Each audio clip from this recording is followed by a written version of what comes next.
Here's a sample of comments from the public after the City Council in Winston-Salem voted to approve a non-discrimination ordinance on Monday. The ordinance doesn't affect the private sector, but it does commit the city to non-discrimination based on sexual orientation, gender identity, and gender expression.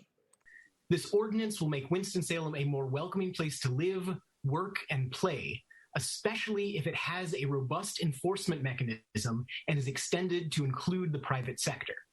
People, businesses, and conferences look at this sort of thing when deciding where to locate. It was brought up that a couple was discriminated against by a wedding vendor in December. That couple was my fiance and I. I did not expect to get discriminated against in my hometown because I am queer. Gay marriage has been legal in North Carolina since 2014, but 6 years later, I am not treated as equal. I deserve the same rights as a paying customer that a straight person does. In our case, this discrimination didn't change our life in a way that the denial of healthcare or housing or a job would. But it demonstrated that discrimination against queer people is happening in Winston-Salem at the most basic of levels.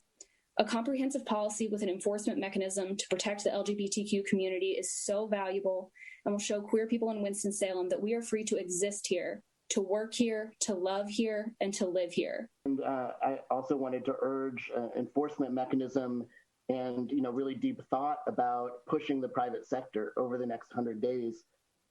I wanted to raise this sort of bathroom issue, sports issue, wedding cake issue. Those are real red herrings. I really don't believe there's much data to support the kinds of images that are used in sort of the propaganda around these bathroom bills that transgender people or people who are pretending to be transgender are sort of raping and abducting children in bathrooms. The violence that's happening around these issues is happening to transgender people.